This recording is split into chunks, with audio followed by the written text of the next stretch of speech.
حضرت مولانا یونس بٹ صاحب حفظہ اللہ فاضل Medina university. السلام علیکم ورحمۃ اللہ وبرکاتہ.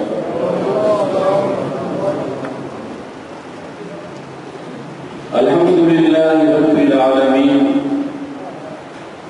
والصلاة والسلام علی سید الانبیاء والمرسلین وعلى آلہ وأصحابہ أجمعین. أعوذ بالله من الشیطان الرجیم. بسم اللہ الرحمن الرحیم. انما يعمر مساجد اللہ من آمن باللہ والیوم الآخر وأقام الصلاة وآتى الزکاة ولم يخش إلا الله فعسى أولئك أن يكونوا من المهتدين.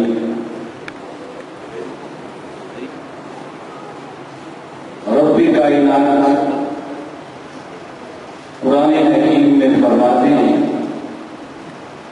انما يعمر مساجد اللہ من آمن باللہ والیوم الآخر. اللہ کی ان مسجدوں کو آباد کرنے کا شرف صرف ان لوگوں کو حاصل ہوتا ہے جو سے ایمان پہ اللہ پہ ایمان رکھنے والے ہیں. ان کا ایمان، ان کا اعتماد اور توکل صرف اللہ کی ذات پہ ہے. والیوم الآخر، اور جن کو کل قیامت کے دن جواب دینے کا احساس ہے. وہ اپنی زندگی میں کوئی بھی کام کرنے سے پہلے اور کوئی بھی بات کرنے سے پہلے سوچتے ہیں کہ میں اپنے اس کام اور اپنی اس بات کے بارے میں کل قیامت کے دن اپنے مالک کے سامنے جواب دیا. اس نے اس سے پوچھ لیا کہ تو نے یہ کام کیوں کیا جبکہ میں نے اسے حرام قرار کیا تھا؟ تو نے یہ بات معلوم نہیں جبکہ یہ بات مجھے غصہ کرنے والی تھی، تو میں کیا جواب دوں؟ ان کے دل میں قیامت کے دن کی جواب دہی کا احساس ہوتا ہے. وَأَقَامَ الصَّلَاةَ وَآتَى الزَّكَاةَ، اور ان کی یہ خوبی ہے کہ وہ اللہ کے حقوق کو بھی ادا کرتے ہیں اقام کے صلاۃ کے ذریعے، اور بندوں کے حقوق کو بھی ادا کرتے ہیں ادائے زکات کے ساتھ. وَلَمْ يَخْشَ إِلَّا اللَّهَ، اور ان کے دل میں اللہ کے سوا کسی اور کو خوف نہیں ہوتا. وہ مسجد میں آتے ہیں، لوگ اس نگاہ سے نہ دیکھیں، انہیں پرواہ نہیں ہوتی کہ لوگ مجھے کس نگاہ سے دیکھ رہے ہیں، میری توہین کر رہے ہیں، میری تحقیر کر رہے ہیں. نہیں، ان کے دل میں اللہ کا خوف ہوتا ہے، اللہ کی خشیت ہوتی ہے کہ میرے مالک نے مجھے بلایا ہے. حی علی الصلاۃ کہتے ہیں، میرے رب نے بلایا ہے، میں اپنے رب کے گھر کی جانب جا رہا ہوں. کوئی کچھ کہے، کوئی کسی نگاہ سے بھی دیکھے، مجھے کسی کی پرواہ نہیں ہے. اسے دکان کی فکر نہیں ہوتی کہ میں رب کی آواز مسجد میں جا رہا ہوں، میری تجارت میں کمی آ جائے گی، میرے گاہک واپس ہو جائیں گے. تجارت میں خسارے کا ڈر نہیں ہوتا، صرف ڈر ہے تو ایک اللہ اس نے مجھے بلایا ہے. اگر اس کی آواز پہ، اس کی دعوت پہ میں نے مسجد میں جا کے حاضری نہ دی، رب ناراض ہو جائے گا. یہ تجارت اسی کے ہاتھ میں ہے، یہ منافع اسی کے ہاتھ میں ہے، یہ گھاٹے اسی کے ہاتھ میں ہے. اسے ڈر ہے کہ وہ ناراض نہ ہو جائے. اگر وہ ناراض ہو گیا میرا سارا کاروبار ڈوب جائے گا. اگر وہ راضی ہو گیا میری دکان بند ہونے سے مجھے تو گھاٹا نہیں پڑے. وَلَمْ يَخْشَ إِلَّا اللَّهَ، صرف ایک اللہ کا خوف ہوتا ہے، کچھ نہیں. فَعَسَىٰ أُولَٰئِكَ أَن يَكُونُوا مِنَ الْمُهْتَدِينَ، یہ وہ لوگ ہیں جن کے بارے میں امید کی جاتی ہے کہ یہ اس راستے پہ چلنے والے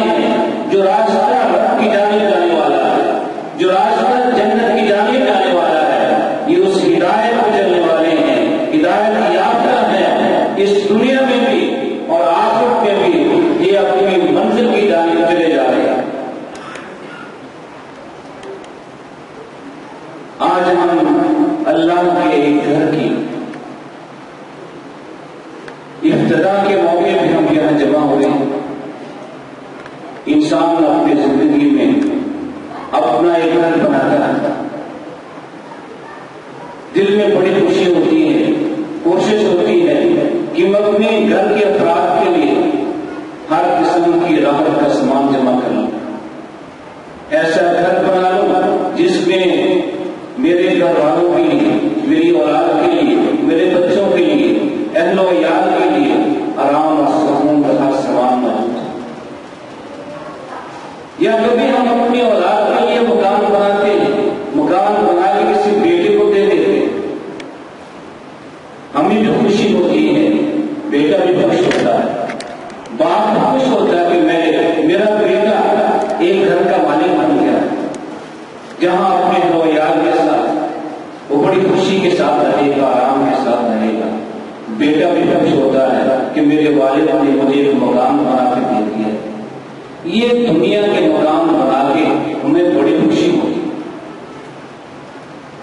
لیکن ہم نہیں جانتے کہ یہ مکان ہم نے اپنے لیے یا اپنی اولاد کے لیے بنایا ہے، ہم کتنا عرصہ اس مکان میں رہیں گے۔ ہم دیکھتے ہیں کہ بہت سے لوگ کہتے ہیں ایسے تھے، زندگی میں مکان بنانا شروع کیا، لیکن مکان مکمل ہونے سے پہلے ہی دنیا سے چلے۔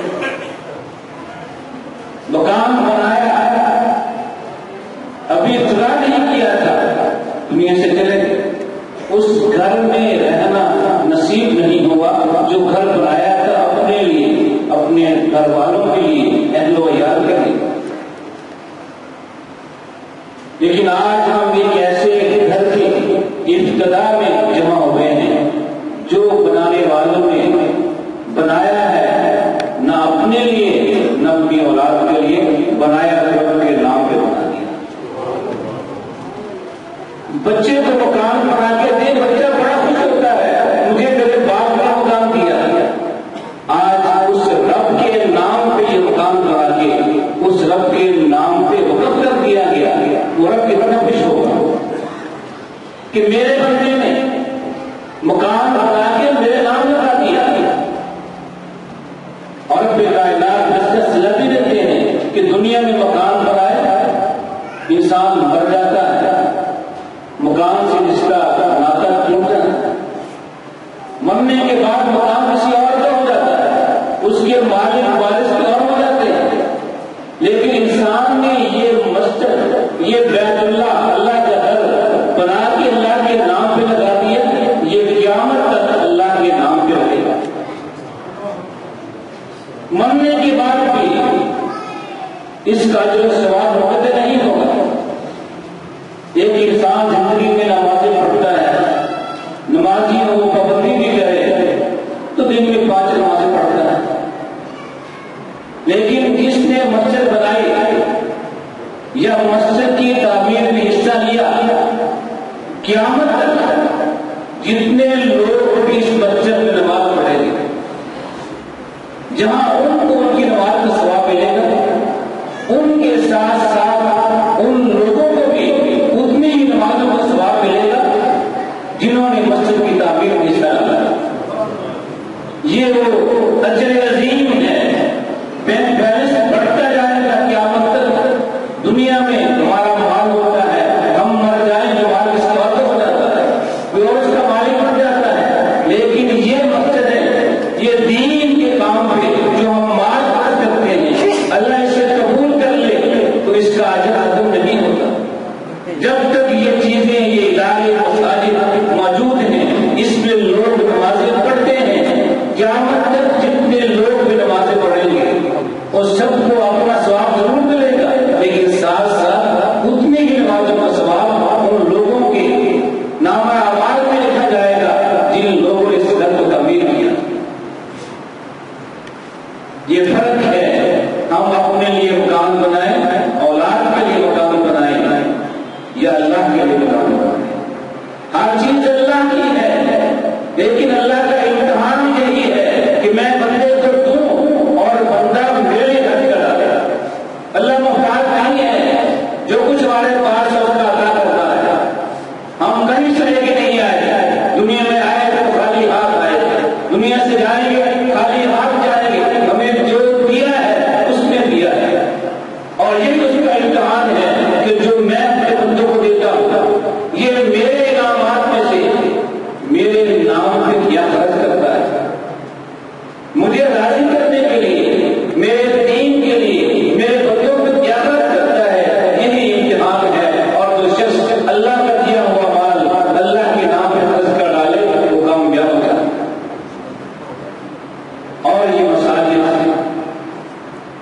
یہ اللہ کی رضا ہے۔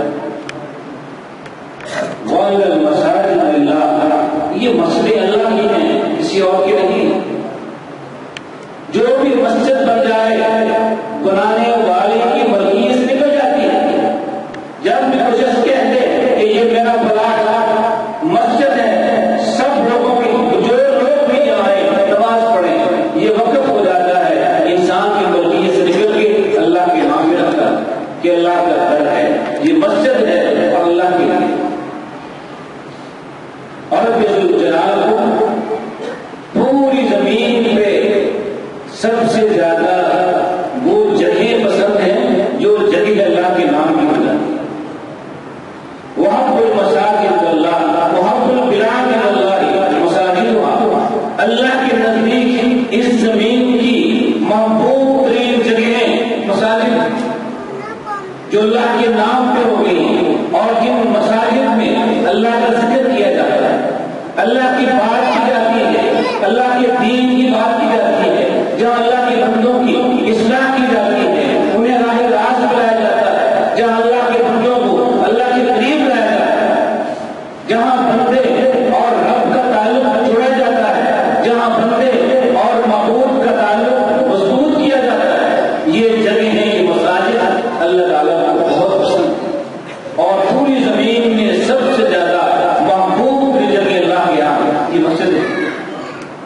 وَأَفْضَلُ الْبِلَادِ اللَّهِ أَسْوَاقُهَا، اور اللہ کے نزدیک اس زمین کی وہ جگہیں جو ناپسندیدہ ہیں وہ بازار ہیں جن سے ہمیں محبت ہے۔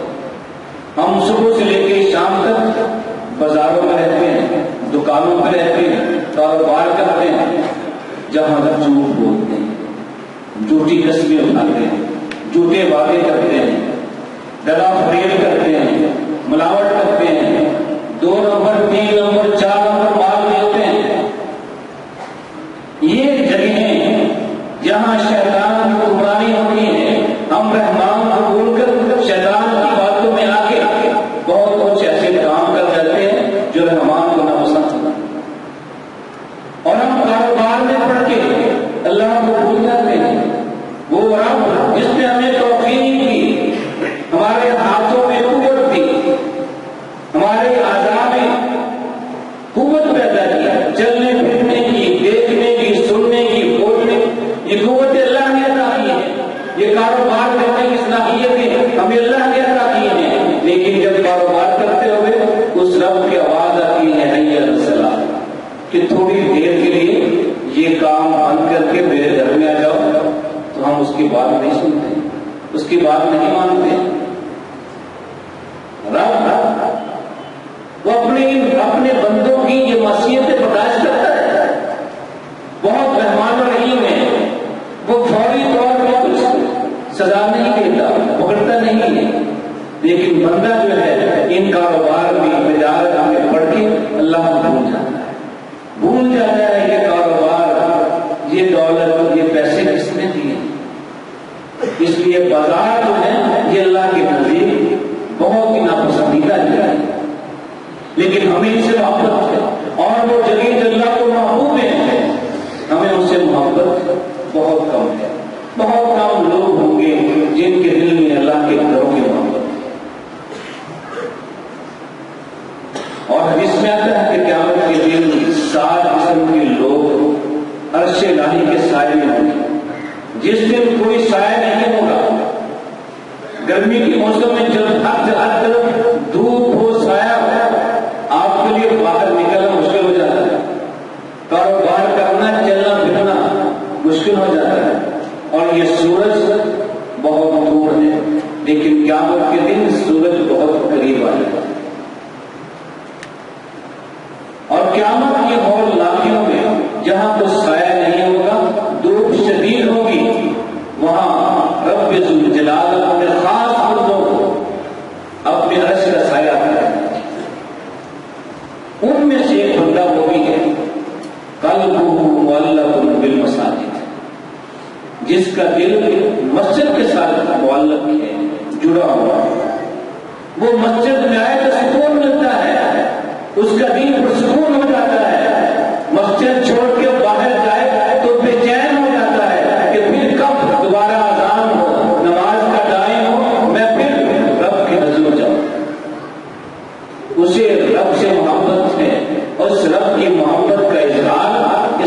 مسجد کی محبت کے ساتھ ہوتا ہے۔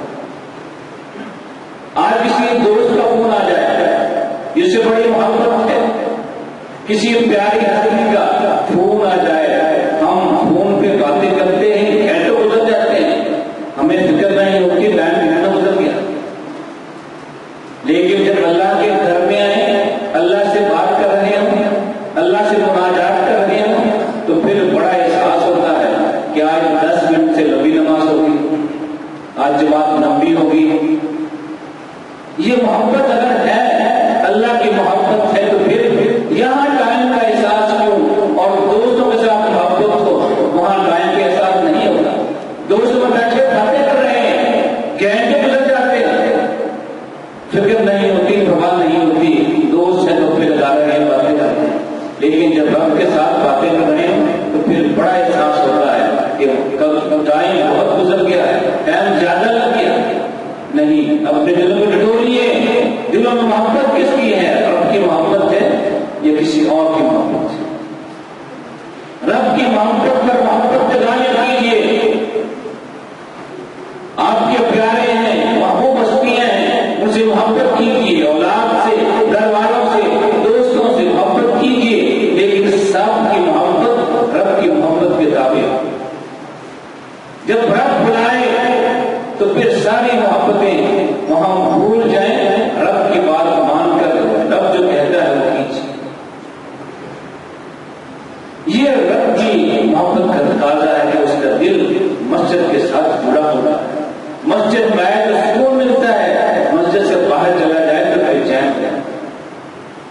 یہ ٹٹوریے دلوں کو، کیا ہم بھی لوگوں میں سے ہیں کہ مسجد بھی ہمیں سکون ملتا ہے اور مسجد سے باہر جائیں تو بے چینی ہو جاتی ہے، یا باہر سکون ملتا ہے اور مسجد میں تو بے چینی ہوتی ہے، اور فارغ ہو اپنے مقام پہ جائیں، اپنے کام پہ جائیں۔ آپ نے فرمایا تھا کہ یہ مسجدیں ہیں جو لوگ ان مساجد میں آ کے رب کا قرآن پڑھتے ہیں، قرآن کو سمجھتے ہیں، ایک دوسرے کو سمجھاتے ہیں، مسجد میں آ کے، رب کے گھر میں آ کے رب کی بات کو سنتے ہیں، پڑھتے ہیں، سنتے بھی ہیں، سناتے بھی ہیں، سمجھتے ہیں، سمجھاتے ہیں، ان لوگوں پر سکینت نازل ہوتی ہے، سکینت نازل ہوتی ہے، دلوں کو سکون ملتا ہے، فرشتے نازل ہوتے ہیں، ایسے لوگوں کو اپنے احاطے میں لے لیتے ہیں، فرشتوں کی صحبت میں جب یہ لوگ آ جاتے ہیں، ان کے دلوں کو سکون ملتا ہے، ان پر رب کی رحمت نازل ہوتی ہے۔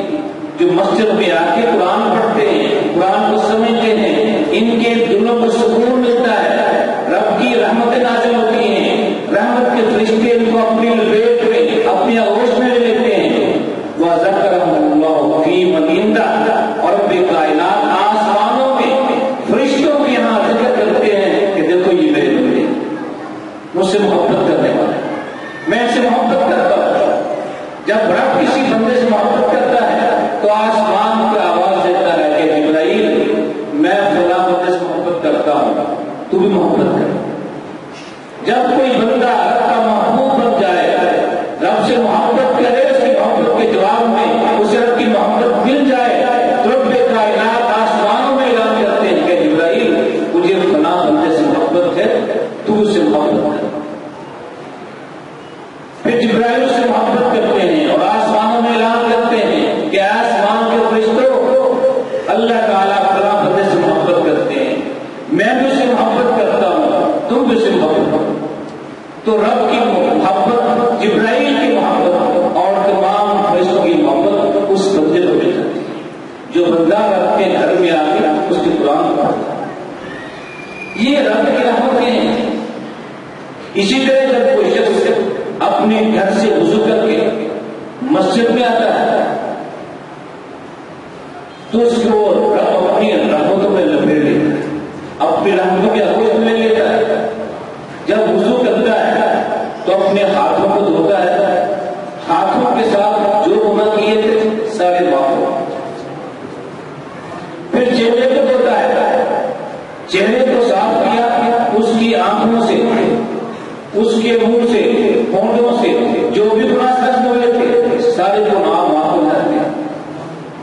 سر کا مسا کرتا ہے کانوں کو مسا کرتا ہے تو سارے گناہ جو کان کے ساتھ ہوئے تھے سر کے ساتھ ہوئے تھے معاف ہو جاتے ہیں.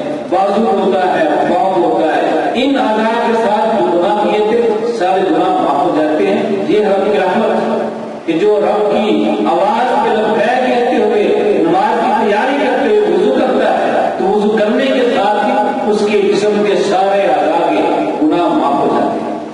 اور پھر جب مسجد میں آتا ہے ایک قدم اٹھاتا ہے تو ہر قدم کے عوض میں اسے ایک نیکی ملتی ہے. مسجد دور ہے، گرمی کا موسم ہے، دھوپ ہے، پسینہ رہا ہے، اسے پرواہ نہیں کہ کیوں مجھے کس نے بلایا ہے.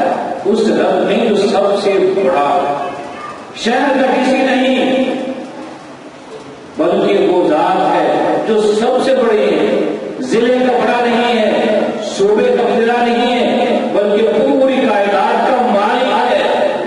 اس نے بلایا ہے اس کی آواز پہ مسجد آ رہا. جب قدم اٹھاتا ہے ایک قدم اٹھانے پہ ایک نیکی ملتی ہے، اس کا ایک درجہ بلند ہو جاتا ہے اللہ کے ہاں، اس کا ایک درجہ بلند ہو جاتا ہے، اس کا ایک گناہ معاف ہو جاتا ہے. جتنے قدم اٹھا کے مسجد میں جاتا ہے اتنے اس کے درجات بلند ہوتے ہیں، اتنی نیکیاں ملتی ہیں، اتنے گناہ معاف ہو جاتے ہیں. ابھی نماز میں پڑھی نماز کے لیے جا رہا ہے، جب نماز کے لیے جاتا ہے مسجد میں پہنچتا ہے ابھی ٹائم ہے، بیٹھ جاتا ہے نماز کے انتظار میں، اللہ کا ذکر کرتا ہے یا سنتیں پڑھتا ہے تو رحمت کے فرشتے اس انسان کے لیے دعا کرتے ہیں. اللہم اغفر لہ، اللہم ارحمہ، اللہم تب علیہ. اے اللہ اپنے اس بندے پر رحم کرو، اس کے گناہوں کو معاف کر دے، جو گناہ رہ گئے ہیں اسے معاف کر دے. اللہم تب علیہ، اے اللہ اپنے اس بندے کو اپنی آغوش محبت میں لے لے، اسے آغوش محبت میں لے لے. جب جب وہ شخص نماز کے انتظار میں ہے، نماز پڑھ رہا ہے، نماز پڑھنے کے بعد مسجد میں بیٹھ کے ذکر کر رہا ہے، اس تمام لمحات میں رحمت کے فرشتے دعائیں کرتے جا رہے ہیں، رحمت کی دعا کر رہے ہیں، محبت کی دعا کر رہے ہیں، اسے اپنی محبت میں آغوش میں لینے کی دعا کر رہے ہیں. یہ ساری فضیلتیں کس کی ہیں؟ اس مسجد کی جو گھر سے چلا مسجد میں آیا، مسجد میں آ کے نمازیں پڑھتا ہے اس کے درجات بلند ہو جاتے ہیں. یہ مسجدیں محض نماز کے لیے نہیں ہیں، یہ بھی ذہن میں رکھیں کہ یہ مسجدیں اللہ کا گھر صرف نمازوں کے لیے نہیں ہے. رب کائنات نے ہمیں اجازت دی ہے زمین کے کسی حصے پہ نماز پڑھ لو جائے. مسجد کوئی نہیں ہے، جنگل ہے، سمندر ہے، فضا میں ہے، جہاں بھی آپ ہیں نماز کا ٹائم ہو جائے نماز پڑھ لیں، جائز ہے. یہ مسجدیں کیوں ہیں؟ یہ رب کا گھر ہے جہاں سے آپ کو رب کا دین ملے گا. صرف نمازیں پڑھنے کی جگہ نہیں ہے، یہ اس رب کا گھر ہے، رب کا دین تمہیں یہاں سے ملے گا. انسانی زندگی کے لیے، انسانی معاشرے کے لیے، مسلمان معاشرے کے لیے مسجد کی بڑی اہمیت ہے. رب ذوالجلال نے جب اس زمین پہ انسان کو بھیجا تو انسان کی رہائش کے لیے ابھی مکان نہیں بنائے تھے. سب سے پہلا گھر جو آیا تھا ان اول بیت وضع لباس المکہ، سب سے پہلا گھر جو انسان کے لیے زمین بنایا گیا تھا وہ بیت اللہ، ہدی للناس. وہ بیت اللہ لوگوں کے لیے ہدایت کی جگہ ہے، جہاں سے ہدایت ملنی ہے، رہنمائی ملنی ہے. تو اللہ تعالیٰ نے انسان کو زمین پہ بھیجا، سب سے پہلے بیت اللہ مسجد تعمیر کی، مسجد حرام جو مکہ میں اسے تعمیر کیا کہ یہ مرکز ہوگا انسانوں کا. یہ مسجدیں جہاں بھی ہیں اس علاقے کے لوگوں کا ایک مرکز ہے جہاں وہ جمع ہوں گے، اکٹھے ہوں گے، دین کی بات سیکھیں گے، اپنی تربیت کریں گے، کروائیں گے، ایک دوسرے کے ساتھ مل کر ان کے دل محبت پیدا ہوگی، ہمدردی پیدا ہوگی، ایک دوسرے کی حوالت ہو جائیں گے. یہ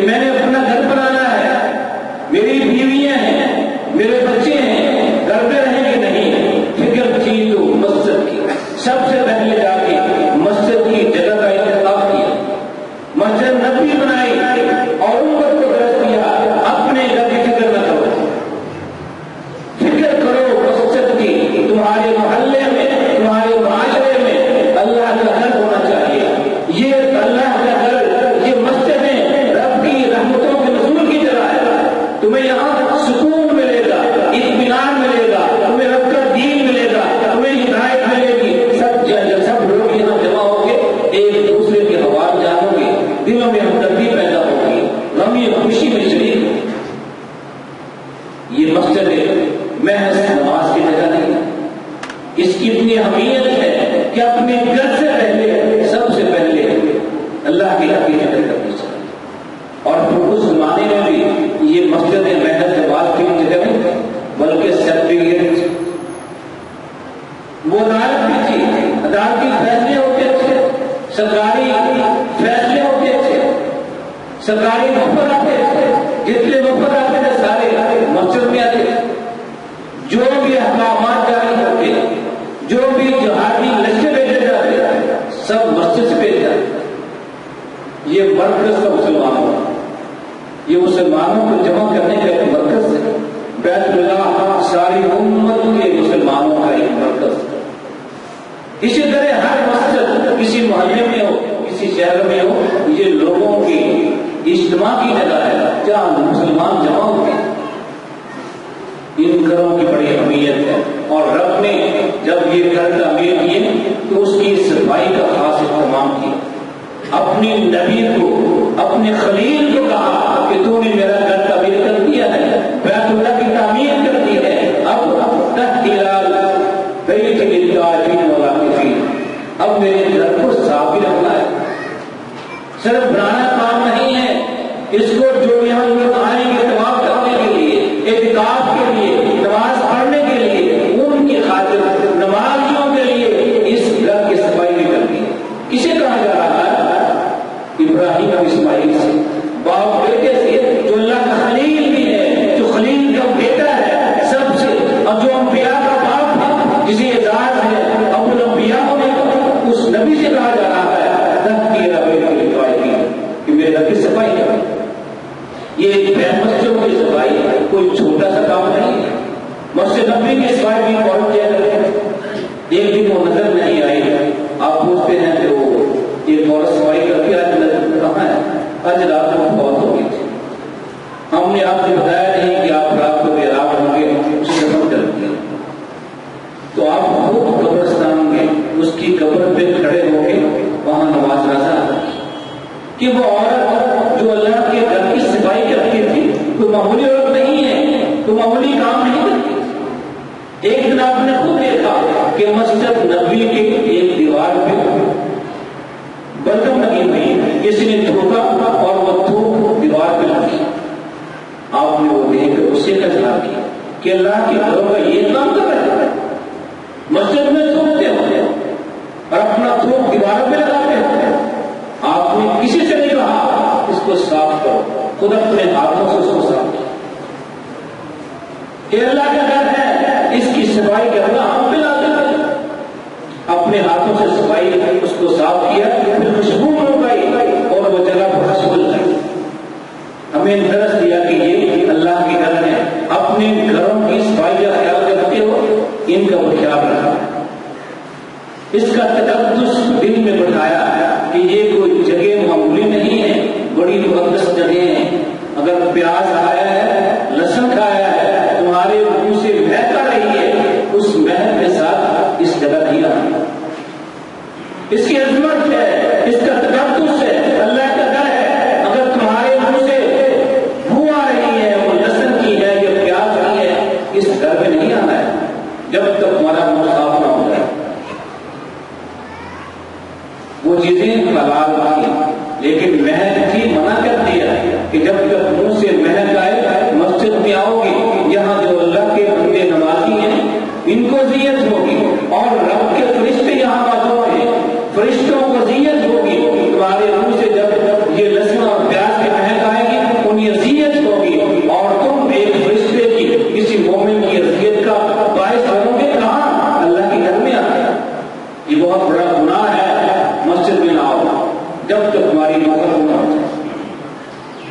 سگریٹ پیتے ہیں، منہ سے بدبو آ رہی ہے، اب کیا کریں؟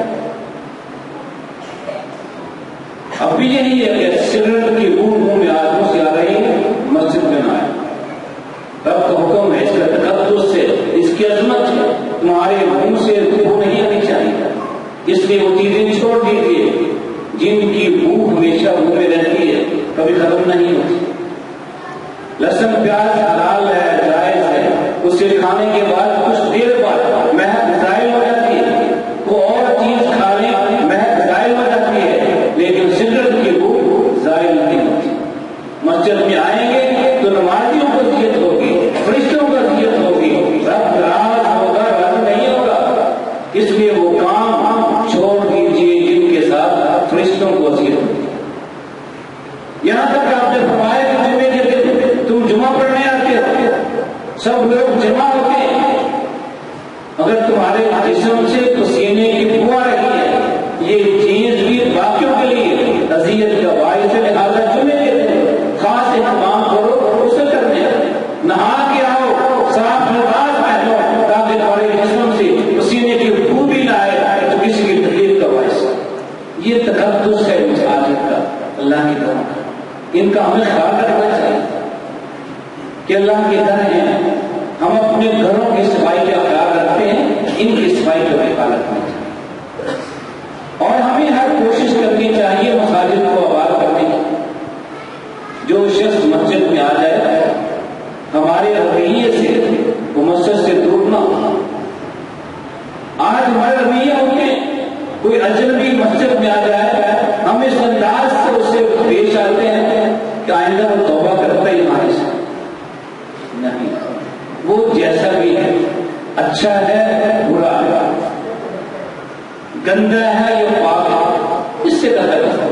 جو مسجد میں آ جائے اس کے ساتھ ایسا سلوک کیجیے کہ وہ آئندہ بھی مسجد میں آئے۔ ایک عربی مسجد میں آتا ہے، اسے شہری رات کا نہیں تھا، مسجد میں آتا ہے اور پیشاب کرنا شروع کر دیتا ہے۔ اب مسجد نبوی ہے، مسجد نبوی کے صحن میں پیشاب کر رہا ہے، صحابہ کرام دیکھتے ہیں، غصے میں آتے ہیں کہ یہ کیا کر رہا ہے، گندا پیشاب مسجد نبوی میں یہ کر رہا ہے، اس کو مارنے کے لیے دوڑتے ہیں۔ آپ نے کہا جاؤ، وہ مسجد میں آ گیا ہے، ہماری مسجد کے اصولوں کو ضابطوں کو آداب کو نہیں جانتا ہے، لیکن مسجد میں آ گیا ہے، اس سے وہ سلوک نہ کرو کہ کل یہ مسجد کی طرف نہ آئے۔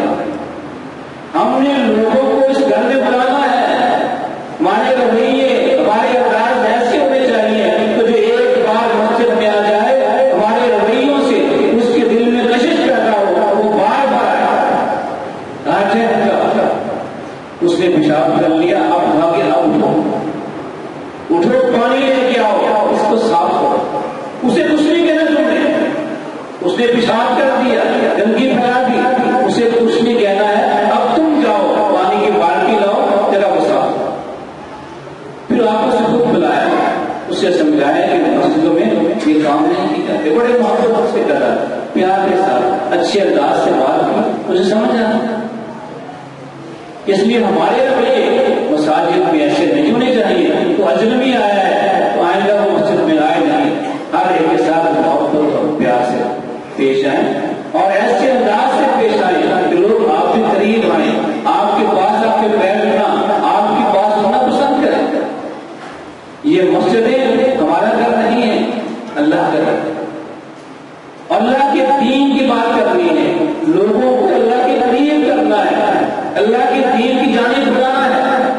اس لیے کوئی ایسا انداز کہ لوگ مسجد سے دور ہو جائے، ایسا انداز آپ نے نہ پسند کیا۔ ایک صحابی آتے ہیں کہ اللہ کے نبی، ہمارے گاؤں میں جو امام ہے نا وہ بڑی لمبی نماز پڑھاتا ہے، صبح کی نماز بہت لمبی پڑھاتا ہے، اس لیے میں وہاں جاتے نہیں، یا نماز گھر میں پڑھ لیتا ہوں، مسجد نہیں جاتا۔ آپ غصے میں آتے ہیں،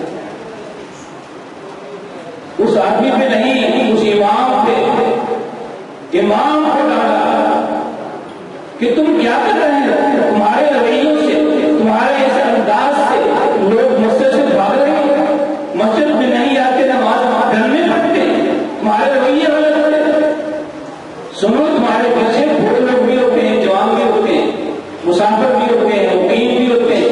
بیمار بھی ہوتے ہیں اور بعض کے کچھ کام بھی ہوتے ہیں تو جلدی ہوتی ہے، اس لیے لمبی نماز نہ پڑھاؤ، نماز میں تدبیر کرو، جتنی لوگ نماز برداشت کر سکتے ہیں اتنی لمبی نماز پڑھاؤ۔ وہ لمبی نماز سے لوگ برداشت نہیں کرتے، وہ گھر میں نماز پڑھ رہے ہیں تمہارے خوف سے، وہ یہ مسجد سے دور کرنے والی بات ہے، یہ صحیح نہیں۔ یہ آپ کے ہمیں انداز سے آیا کہ مسجد میں لوگوں کا ہمیں بلانا ہے، قریب کرنا ہے، جو آ جائے ان کو اس انداز سے پیش آئے کہ آئندہ بھی آئیں۔ ہمارا کوئی رویہ کوئی انداز ایسا نہیں ہونا چاہیے کہ لوگ آئندہ مصروف نہ رہیں۔ آپ نے آئینہ کو سنے سمجھایا کہ تمہارا یہ انداز غلط ہے، تمہارے رویے کے ساتھ لوگ مسجد میں آنے چاہیے۔ خطیب ایسی باتیں کرے، ایسی محبت کے ساتھ، پیار کے ساتھ، اخلاص کے ساتھ، ناشیانہ انداز میں بات کرے کہ لوگ اس کی بات سنیں، ان کے دل پہ اثر کرے، لیکن ایسی باتیں نہ کرے جس سے نفرت پیدا ہو، بغض پیدا ہو اور باتیں سن کے وہ آپ سے دور ہو جائے۔ نہیں، لوگوں کا انداز غلط ہو لیکن آپ کا انداز پیار اور محبت کا ہونا چاہیے۔ آپ اس نبی کے امتی ہیں، اس نبی کے وارث ہیں جو اس کائنات کے لیے رحمت بنا کے بھیجا گیا ہے، جس نے کبھی کسی دشمن کے ساتھ بھی برے انداز سے بات نہیں کی، جس نے بھولوں کے ساتھ بھی برے انداز سے بات نہیں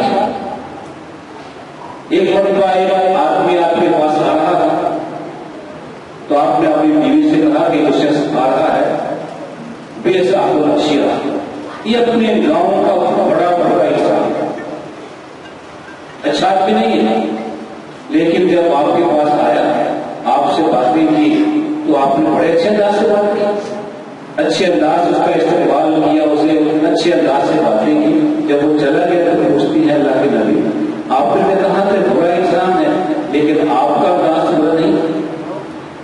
کہا میں نے کہا تھا وہ برا ہے، میں نے کب کہا کہ میں برا ہوں؟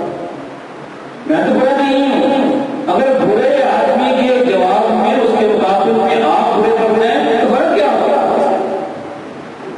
برا تھا، میں برا نہیں ہوں۔ اگر وہ اپنی برا انسان ہے، اس کا رویہ برا ہے، لیکن میں اسے جواب میں اپنا اچھا انداز کروں۔ میں نے اس لیے کہا تھا کہ برا ہے تاکہ تم متنبہ ہو جاؤ، آئندہ میری غیر موجودگی میں میرے گھر میں آئے تم خبردار ہو کہ چارج نہیں، اس کو کوئی اس طرح کی ڈھیلی دے۔ یہ بات گزرنا بڑوں کے ساتھ بھی آپ نے اچھے انداز سے بات کی ہے۔ اور جب آپ دین کی بات کریں، وہ خطیب مسجد میں رہ کے دین کی بات کرے تو ہم سخت رویہ اختیار کریں، اس سے بھی لوگ مسجد سے دور ہوں گے۔ رب کائنات نے اپنے جلال والے نبی رسول موسیٰ کو بھیجا فرعون کے پاس، کہا کہ فرعون کے پاس جاؤ، اسے دین کی بات کہو، دین کی دعوت، اور ساتھ کہا قولا لہ قولا لینا۔ وہ جیسا بھی جو انسان ہے، فرعون بہت ہو رہا ہے، میرے مقابل میں محبوب بنا بیٹھا ہے، تمہارا مخالف ہے، تمہارا دشمن ہے، تمہارے بچوں کو قتل کرتا رہا ہے، لیکن جب تم نے جا کر وہاں میری بات کرنی ہے، میری توحید کی بات کرنی ہے، میرے دین کی بات کرنی ہے تو قولا لہ قولا لینا، اس سے بڑے اچھے انداز سے بات کریں۔ وہ مانے نہ مانے لیکن تمہارا انداز نرم انداز ہونا چاہیے، سخت انداز نہیں ہونا چاہیے۔ اس لیے لوگوں کے ساتھ رویہ، دین کی بات کریں تب بھی، دنیا کی باتیں کریں تب بھی۔ آپ دکان پہ بیٹھتے ہیں، تجارت کرتے ہیں، لوگ آتے ہیں، اگر آپ وہاں اپنا رویہ گاہک کے ساتھ سخت اختیار کریں گے گاہک پھر بھی آئے گا۔ وہاں خیال کرتے ہیں کہ نہیں یہ گاہک میرے پاس آتا ہے، اگر میں نے برا انداز اختیار کیا، اسے ڈانٹ دیا تو یہ میرا گاہک ٹوٹ جائے گا۔ یہاں بھی اللہ کے بندے اللہ کے گھر میں آئے ہیں، اور خطیب یا امام جو بھی ہے یہ نبی کا وارث ہے، ایک نمائندہ بن کر رب کی بات کر رہا ہے۔ یہاں بھی انداز ایسا ہونا چاہیے کہ لوگ آپ کے قریب آئیں، آپ سے دور ہوں۔ اور پھر یہ جو مساجد ہیں یہ ایسے مراکز ہیں جہاں سے محبتیں پھوٹتی ہیں، نفرتیں نہیں، جہاں لوگ قریب آتے ہیں یہاں اس سے دور نہیں کیا جا سکتا۔ اس لیے ان مساجد میں اہتمام کیجیے، لوگوں کو دین سکھانے کا، محض نماز کا نہیں، دین سکھانے کا، بچوں کے لیے نازل قرآن کی تعلیم ہو، حفظ قرآن کی تعلیم ہو، فہم قرآن کی تعلیم ہو، یہ سارے کام بھی مساجد کے ہیں۔ وہ صحابہ صفا کہاں بیٹھتے تھے؟ وہ صحابہ صفا نے کہاں سے تعلیم حاصل کی؟ جو بڑے بڑے علماء نے، صحابہ کرام نے کہاں سے حاصل کیا تھا؟ مسجد نبوی میں بیٹھ کر یہ دین سکھانا۔ یہ مسجدیں دین کی تعلیم گاہیں ہیں، درس گاہیں ہیں، اہتمام ہونا چاہیے بچوں کے لیے بھی، بڑوں کے لیے بھی، قرآن کے پڑھنے کا بھی، قرآن کے فہم کا بھی، اور دین سکھانے کا بھی۔ اسی طرح آج کل ہمارے یہاں نظام زکوٰۃ نہیں ہے، اور نظام زکوٰۃ بہت ضروری ہے ایک مسلمان معاشرے کے لیے۔ ہم اور کچھ نہیں کر سکتے ہیں، ایک مسجد کی حد تک، ایک محلے کی حد تک ہم یہ کر سکتے ہیں کہ جو بھی ہمارے قابل اعتماد لوگ ہیں ان کی زکوٰۃ اکٹھی کریں۔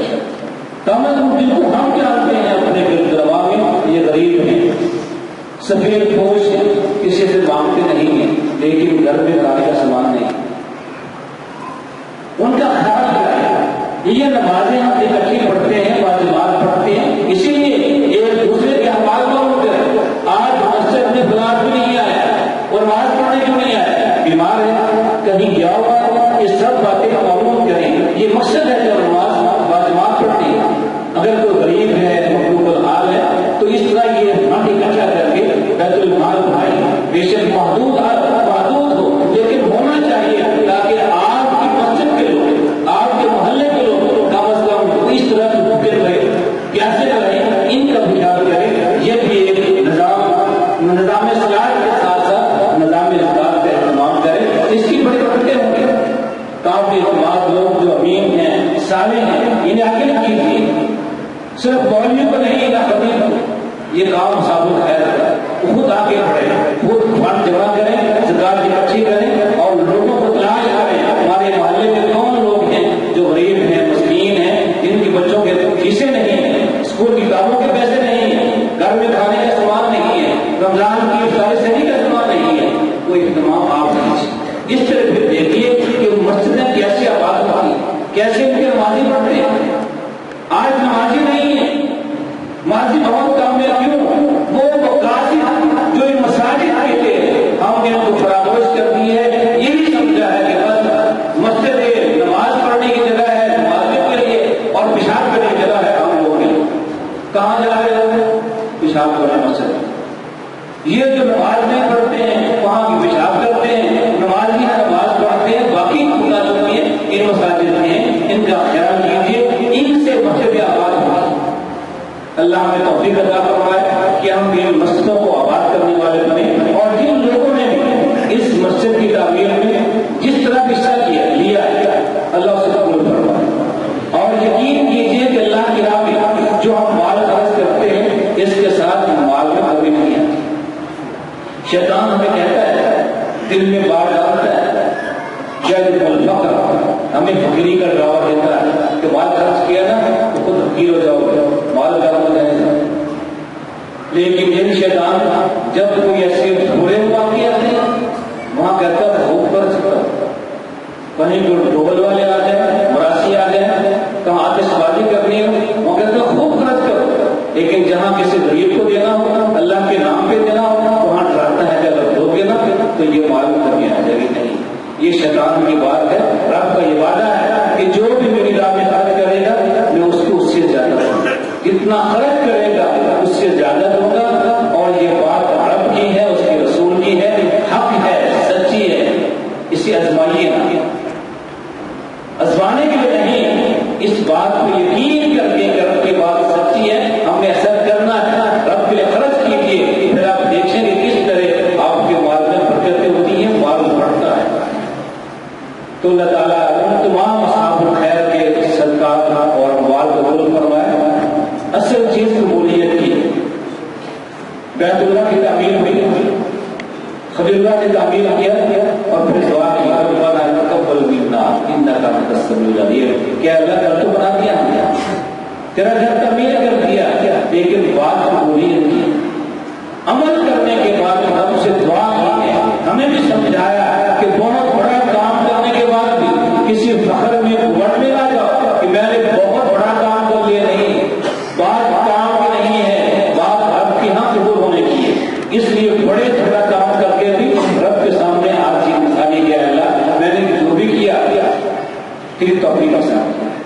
سے قبول کر لیتا ہے۔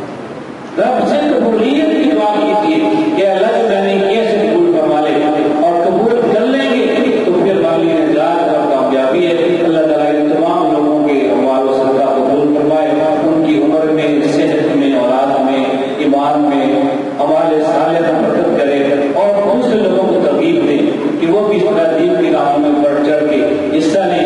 یہ دین کی کام ایسے ہوتے ہیں، رب کسی کو توفیق دے دیتا ہے، جس کو توفیق مل جائے وہی خرچ کرتا ہے، ورنہ بہت سے معاذ لوگ ہیں توفیق نہیں ملتی، رب توفیق نہیں دیتا، ان کا مال نیک کاموں میں نہیں لگتا۔ اس لیے جن کو اللہ توفیق دیتا ہے وہی مال خرچ کرتے ہیں۔ تو اس سے آپ اپنا جائزہ لے سکتے ہیں کہ مجھ پہ اللہ کا احسان ہے کہ نہیں ہے، وہ جس نے توفیق دی ہے یہ نہیں دی، توفیق دی ہے اس کا شکریہ ادا کیجیے کہ اللہ تعالیٰ شکریہ تو نے مجھے توفیق دی خرچ کرنے کے بجا اس سے قبول فرما لے۔ کوشش کریں اس مسجد کو آباد کرنے کی، اور اس یہاں جو بھی لوگ آن کے نوازیں وہ رب کے مہمان ہیں، رب کا گھر ہے، جو یہاں آئیں گے وہ رب کے مہمان ہیں۔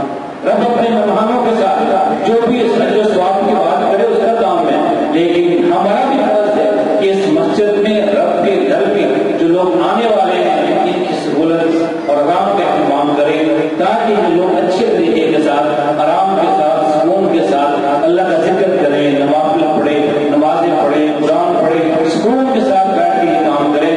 اس لیے نمازیوں کی راحت اور آرام کے لیے جو ہم کام کریں گے یہ بہتر کا باعث ہے۔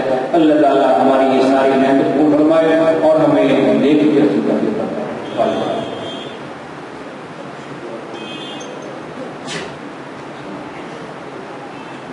الحمد للہ رب العالمین الرحمن الرحیم مالک یوم الدین اللهم لك الحمد كما تحب وترضى اللهم صل على محمد وعلى آل محمد كما صليت على إبراهيم وعلى آل إبراهيم إنك حميد مجيد اللهم بارك على محمد وعلى آل محمد كما باركت على إبراهيم وعلى آل إبراهيم إنك حميد مجيد اللهم إنا نسألك بأننا نشهد أنك أنت الله لا إله إلا أنت الأحد الصمد لم يلد ولم يولد ولم يكن له كفوا أحد اللهم إنك عفو تحب العفو فاعف عنا اللهم رحمتك نرجو ولا تكلنا إلى أنفسنا طرفة عين واصلح لنا شأننا كله لا إله إلا أنت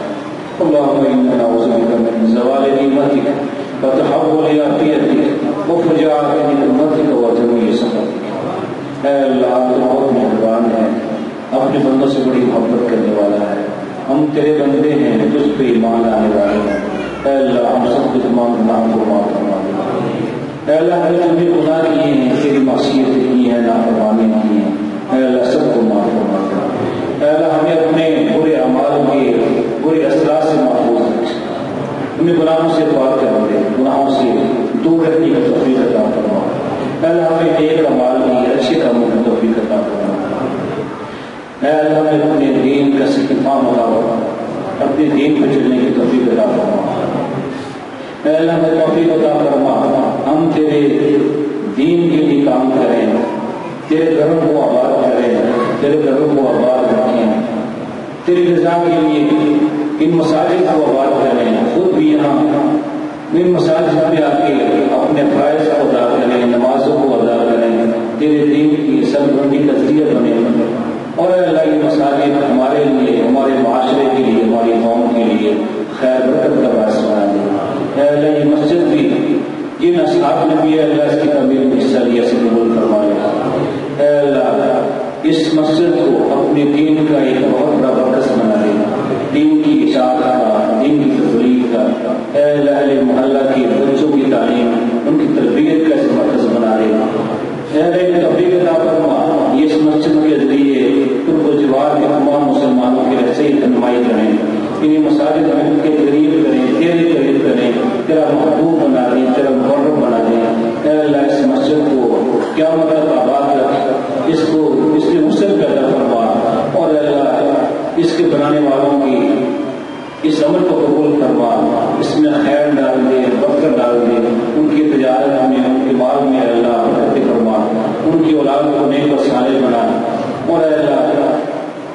مسجد کی وجہ سے ان کے پورے خاندان کو، دوست و احباب کو، اہل محلوں کو اللہ برکت دے اور خیر عطا فرما۔ اے اللہ جو ہمارے عزیز بہن بھائی بیمار ہیں سب کو شفا کاملہ عاجلہ عطا فرما۔ ہم سب کو ہمیشہ اپنی حفاظت میں، اپنی عافیت میں، اپنی امان میں رکھ۔ ہم سب کے تمام دکھ درد، بیماریاں، تکلیفیں، پریشانیاں غم دور فرما۔ اے اللہ ہم سب کے تمام نیک حاجات پوری فرما، نیک تمنائیں پوری فرما، ہماری مشکلیں آسان کر دے، پریشانیاں دور کر دے۔ اے اللہ تو ہمارا راضی ہے، تو بھی روزی دینے والا ہے، ہمیں حلال کی وسیع روزی عطا فرما۔